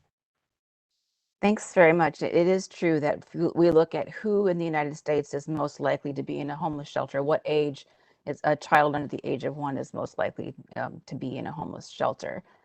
So the challenge is there, again, that's the minority of children who are experiencing homelessness. Most aren't in those shelters, but is actually seeing children as clients. So, for example, our shelters, has there been a needs assessment just generally to make sure that it's ready for children?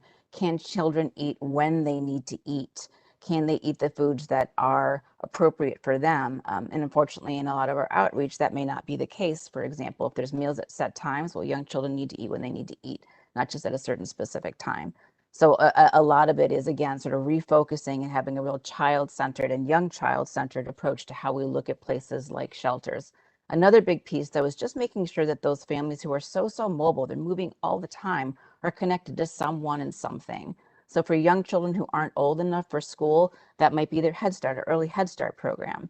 And those programs too, they're doing outreach in communities, but it's finding them in culturally appropriate ways, having ways to stay in touch with them. So cell phones with paid minutes, being able to communicate. So when buses are doing, for example, meal drops in the community, does the family who's homeless know where the nearest stop is, and can that be communicated to them? So linkages with other organizations, focusing on that. And then the piece too, I would say, since you mentioned youth who are experiencing homelessness in San Francisco, there's another population of young people who are homeless who are not with their parents or guardians. They are unaccompanied homeless youth. So they don't have a parent or guardian to sign for them. And that can present tremendous challenges for programs like SNAP Access, for example. So it's awareness, it's education, it's outreach, it's, again, making our systems child friendly and really dealing with the mobility that is at the heart of the challenge of access for children, youth, and families who are experiencing homelessness. Thank you. Mr. Green, do you have anything to add?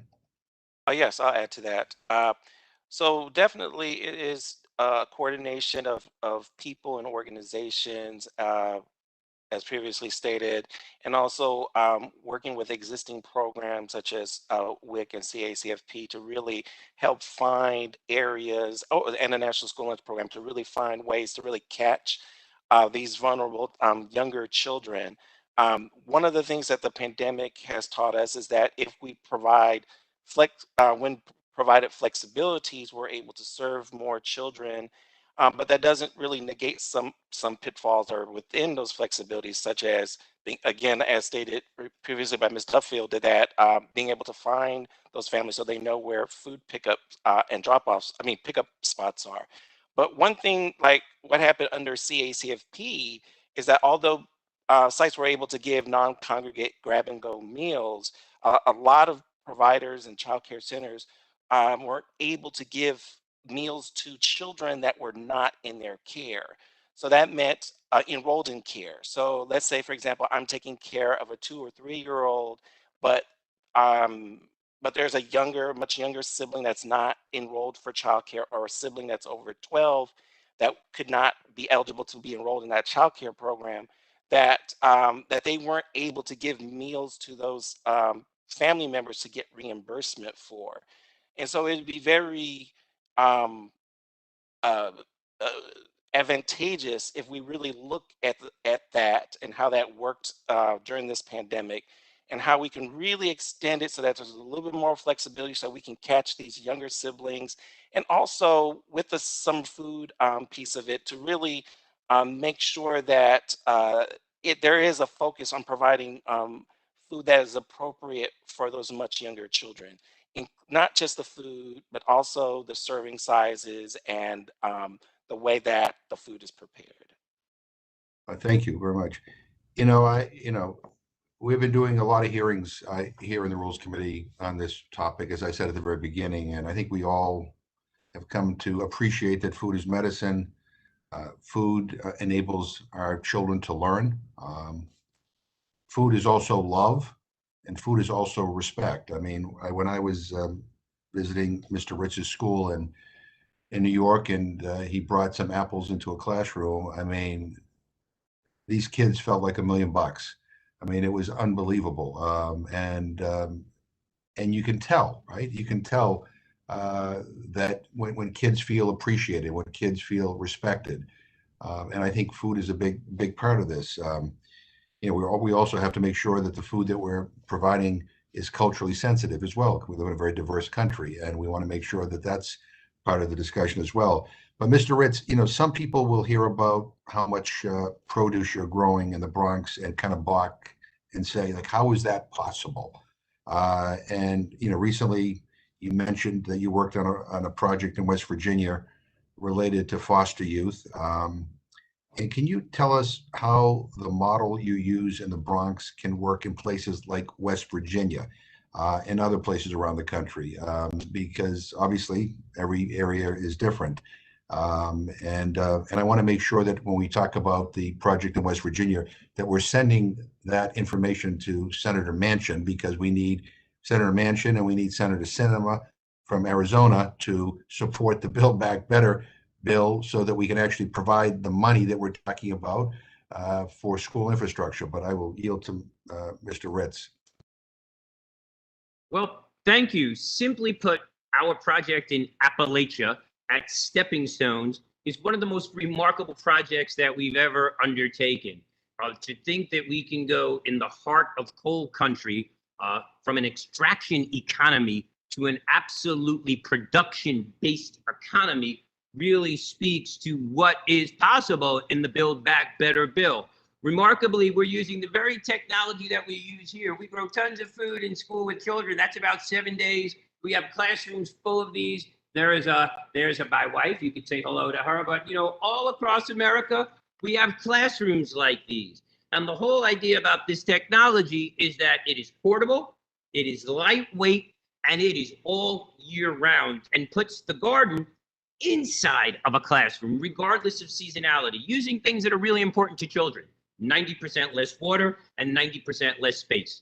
Now, moving back to our wonderful young people at Stepping Stones in Appalachia, the trauma that these young people have faced, losing their parents to opioid addiction, to really, so many food-related issues that all of you have touched on, because these children have bounced from place to place to place to place, to site to site to site, not even knowing what food is. To be able to be in a glorious greenhouse in the middle of the mountains, growing food all year round, really becomes a model of personal therapy, horticultural therapy, trauma and stress reduction, mindfulness. So many of these young people have food-related challenges, whether it's obesity, even the onset of diabetes and coronary disease at a young age because of what they've been eating. That learning to grow food is absolutely remarkable. Now, what's the cool thing about it? Well, they're actually selling the food. They're actually creating add value products. They're actually becoming aware of careers. And let me shout out, so many of the wonderful new controlled environmental agricultural organizations and corporations that are making money. And when you think about the greatest way to nourish people and save our planet, it really has to do with this. Indoor agriculture, using 90% less water and 90% less space year round. But when you put children around plants, they're amazing, because the children love to take care of them. They grow their plants and heal themselves. So I couldn't be more proud. We're actually building, remarkably, the first eco-village in the heart of Appalachia with 10 tiny homes, because what do we know? The children who graduate out of foster care, the minute they graduate, they're dropped off at the homeless shelter and given a Medicaid card and said, good luck. So at the end of this, what we're doing is providing them tiny homes at this eco-village where people can come and live and work and visit and get involved. We're sending a message of hope outwards. We're actually putting prisoners to work who want to actively help build these homes while being incarcerated, working towards exiting the incarceration system. And the best thing is these homes are being designed by high school students for fellow peers, a complete virtuous circle. And to me, that's what green business is all about. Thank you very much. I have a question for Ms. Ford, but before I do, I want to insert into the record a letter from California State Senator Nancy Skinner, detailing her hope that Congress will take bold action to address child hunger in the U.S. this year. Senator Skinner states, and I quote, "Due to our size, California has more hungry children than any other state. We also have more opportunities to address this problem because of our state's healthy revenues and the size of our food economy. But the truth is, no matter how much we do to combat child hunger, we will not be truly successful if the federal government does not prioritize this fight." End quote. I had the honor of meeting Senator Skinner with Representative DeSaulnier when we were out in California, and she was a leader in helping enact the Universal School Meals Program out in California. But I want to insert her letter for the record. Ms. Ford, when we think about the big ideas that we can work toward in the childhood education space, in some ways enlisting schools to lead the charge to stamp out childhood hunger. You're an expert in the federal education and nutrition policy space. So when you think about this idea, what are some of the questions policymakers and school administrations need to address and ask themselves? And let me add, how do we get more school administrations to ask the questions about the topics that we're all talking about here today? Because, and I'm not, we've been doing a lot of hearings, and and whether it's in the healthcare field or whatever, sometimes the systems are like so kind of set in their ways that some of the resistance before we even get to funding and sustainability and how we design the program is kind of like, you're asking me to do something different. You ask me to think out of the box here, and sometimes you run into a little bit of resistance. But anyway, I'll yield to you to respond. Yeah, thank you. I think you're absolutely right. In the past, it was very easy, even when you look at the number of agencies that, federal agencies that are involved in nutrition programs, whether it's Department of Agriculture, Department of Education, HHS, the opportunity to sort of divide and conquer, I think, worked against us. I would hope that as you move forward, both with the White House conference, the next reauthorization of child nutrition, what is the outcome that we desire for a racially just, food justice environment that helps our kids grow and succeed? And I think Barbara pointed out rightly, the voices of youth really matter here. And we also heard from Chef Ann and Stephen that if you build it, they will come. Kids know what they want. And it's really a lot of the systems that were already in place that suggest that kids don't know what they want. So that's first and foremost. How do we make it more student-centered? I think the other thing is breaking down some of the many silos that exist, that it really became clear over this past year and a half, the intersection of so much of the work ahead.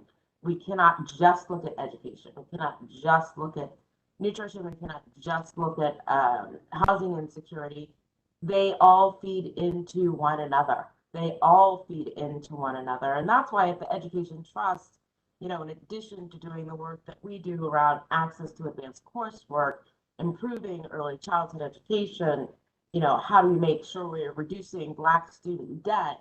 We pivoted to continue that work, but also look at the ways of connectedness, reaching out to our partners at Schoolhouse Connection, working with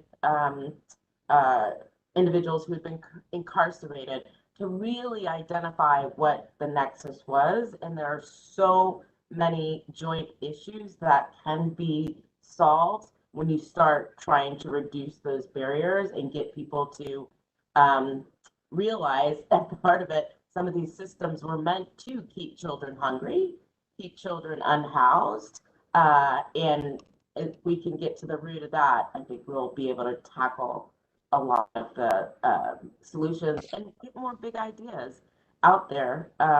Last thing I'll say is some of the infrastructure pieces can only be solved if we work together. Child nutrition data and its impact on education funding, we haven't cracked that nut yet, and that's a big deal. But there are people out there who, when bringing them together to think about it, we can solve for that. But there's still, for too long, just been historical silos in that particular area. Thank you. I'm going to give everybody an opportunity to respond to whatever we didn't ask that you think is important to get on the record, or anything else that you want to say. But before I do that, I just want to do two things here. One is I just want to say for the record that as we talk about the reality of kids here at home, I also want to acknowledge the reality around the world.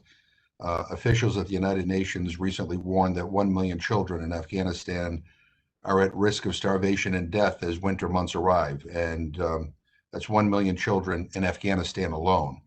I bring this up not to get in some back and forth about what's happening on the ground there, but because the reality is that decades of war and instability brought this on. And I say that because as we embrace this opportunity to end hunger in America, we must also not retreat in our efforts to combat hunger abroad. One of the things that I'm most proud of was authoring the George McGovern Bob Dole International Food for Education and Child Nutrition Program. It's basically an international school feeding program, provides school-based meals for millions of children in some of the world's poorest countries. In fact, we've served already 44 million children worldwide. This program has reduced hunger, increased attendance, especially amongst girls, because part of the mission of the program is to get more girls in school, and it has strengthened opportunities. In Afghanistan alone, it's helped to build and renovate schools, provide meals and other incentives for children to go to school, and contributed to a 123% increase in overall enrollment in that country. And it's done something else that I think is incredibly important. It's strengthened our image abroad. And when we feed hungry children around the world, we are showing the best of America, our kindness and our compassion. And I really believe that as we rethink kind of our systems here in the United States, we also need to rethink about what we do around the world. And I've been to a lot of poor countries, as I'm sure you have as well. I've had lots of parents come up to me and tell me that they need food. I've never had a parent come up to me and say, send me another missile, or build another military base. But anyway, I'm digressing. But look, this is an either or thing. We can end hunger at home, but we also must continue combating it abroad. And I know that global hunger isn't what is bringing us here together today, but I just wanted to get that on the record. I also, let me just ask Ms. Scanlon and Mr. Desagnier, is there anything that you want to add or anything that we haven't asked, or before we go to each person to give their comments here? I would just thank them for all of their work, and it is such an incredible opportunity, to model good behavior, to introduce kids to healthy nutrition, and both for the benefit of their development and growth, and for the rest of their lives to be able to take over that sovereignty over their food, is the term that we learned in Southwest Philadelphia. But it makes such an impact. If you teach a kid to grow a carrot, they're a lot more interested in eating carrots. So many great ideas, and I really thank you for sharing them with us. Yeah. Mr. Desagnier? No, Jim, again, I have nothing to add. Just thanks to you and all of the panelists. It's terrific. Yeah, and I'm just going to kind of call on you as you appear on my Hollywood Squares screen here. But let me just say, this was a really good panel, and by the way, I read all your testimonies too, which will be entered into the record, and it's really important stuff. I think what's inspiring is that you all get it, and and I think you're going to help us kind of lead the way in how we move forward, on this conference. What's maddening to me is that everything you have talked about here today and have put in your written testimony is kind of common sense and just rational and reasonable, and like why haven't we been doing this a long time ago? And why are we here, trying to figure out ways to get federal, state, and other support for initiatives and ideas that we all know will improve the quality of life of our kids. It will improve their ability to learn. It will just make everything better. They'll be healthier adults. And I think we need to get into cost benefit. But I mean, I think we all know if we can develop good, healthy habits early on in life, it will result in people having healthy adulthoods. We will not only improve their quality of life, but if you don't care about any of that, all you care about is the bottom line, you're going to save a boatload of money. I mean, kids will learn better, they'll succeed better. Kids will grow up to healthier adults. They won't cost the medical system so much. So, when people talk, this will all cost money. Yeah, there's some money that needs to be invested here. But I would make the argument that it will save money in the long run. By the way, we've been having some preliminary conversations with the Congressional Budget Office about how they score some of this stuff. The bottom line is, I think that, in the areas that we're talking about here today, you could probably document pretty clearly cost savings to the government over a 10-year period of time if we do this right. And so, hopefully we'll get to the point where there's enough research where CBO will say there's no cost to any of this stuff, that actually they can start quantifying savings. But any event, so why don't we begin with, let me see, how do I I going here? Which way am I?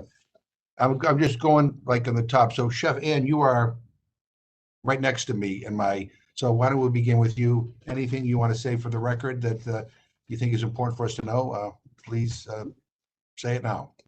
Yeah, so right now we have universal meals. Every child eats all their meals free in school. That sort of is a COVID hangover.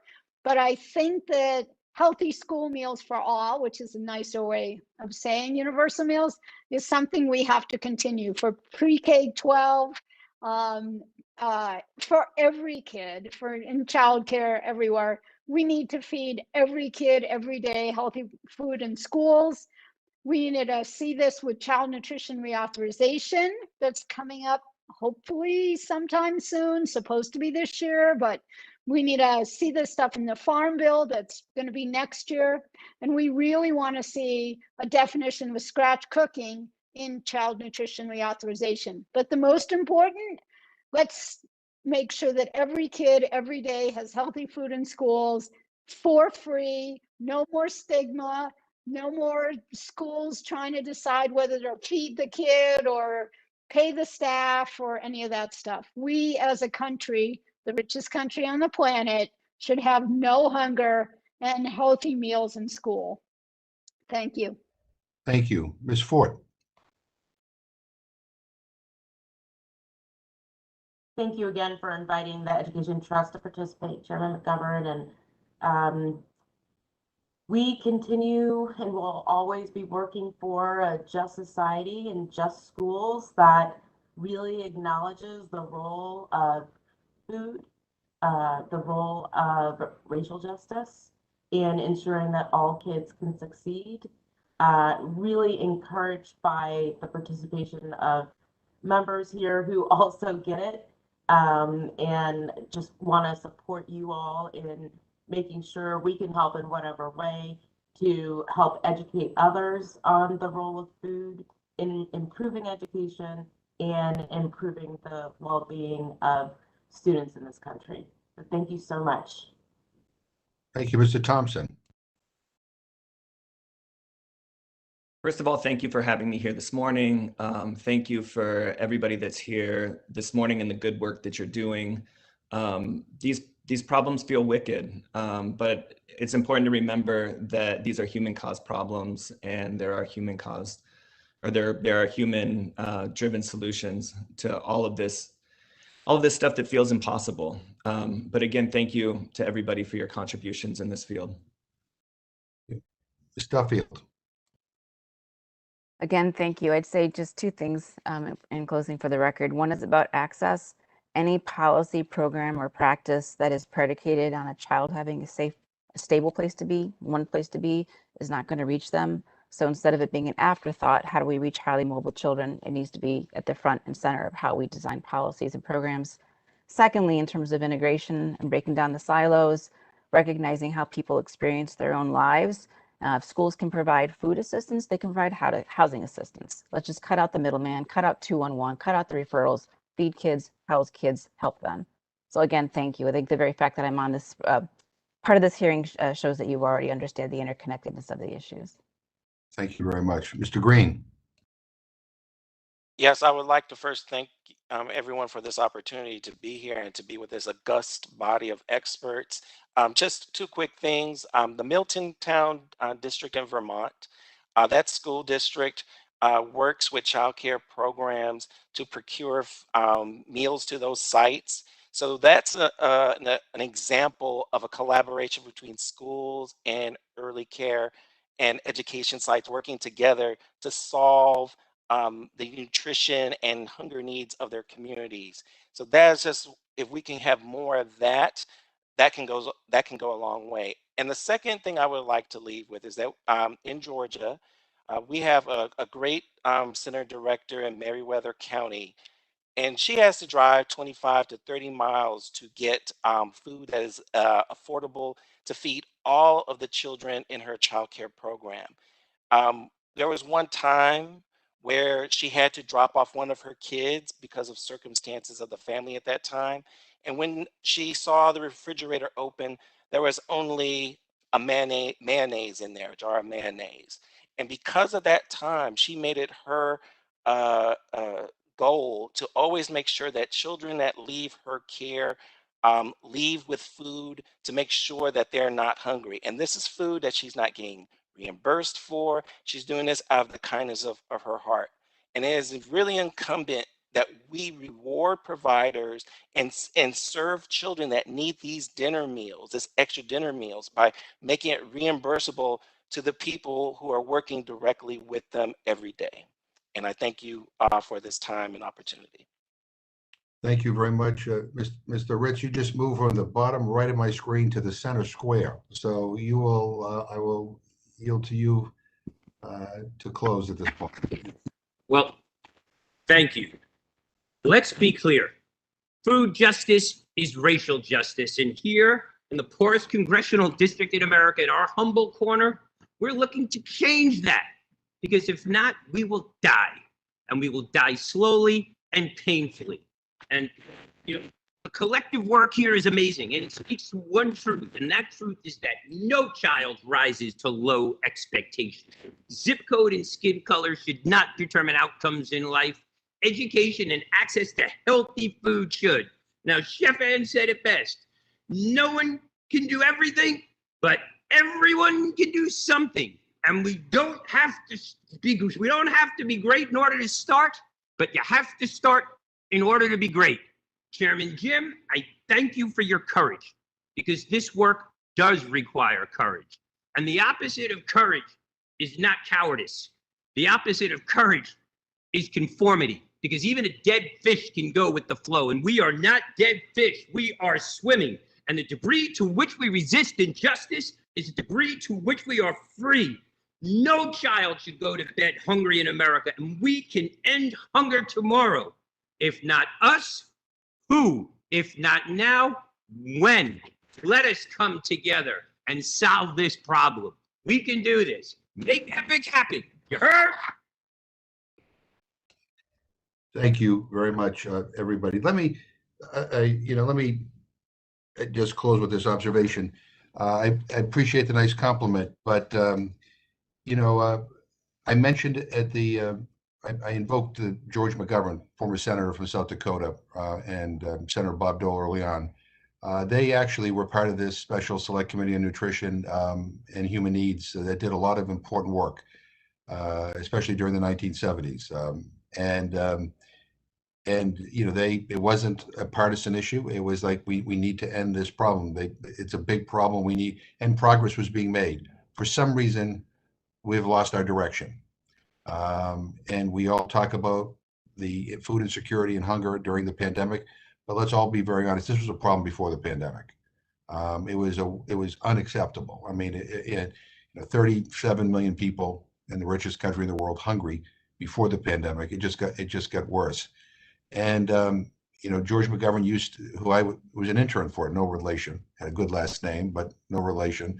But he talked about seeing a CBS documentary back in 1968, watching it with his family, called Hunger in America, in which basically the face of hunger, was on everybody's TV screen.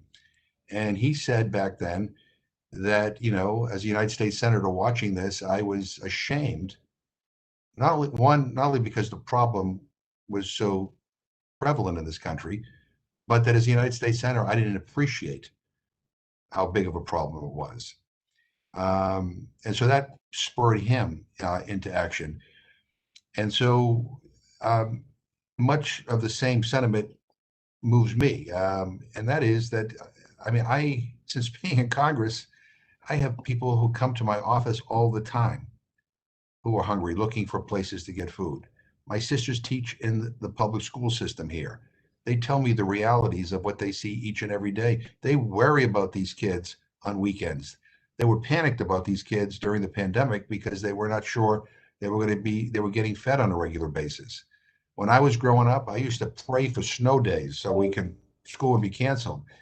Many of the kids today pray that if it snows, it doesn't snow bad enough where school gets canceled, because that is the place they get their meal. So what motivates me and a lot of people who are, on this committee when it comes to this issue is that we are ashamed that this is the reality we're dealing with.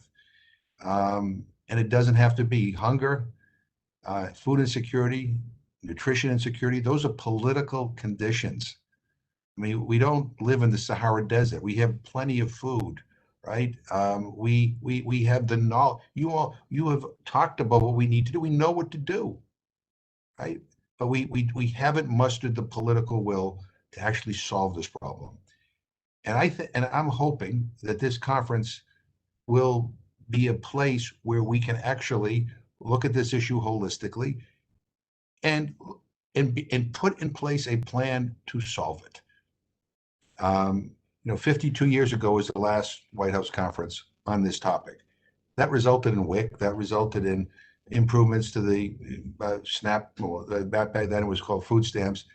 A more focus on nutrition in general and on nutrition in our schools.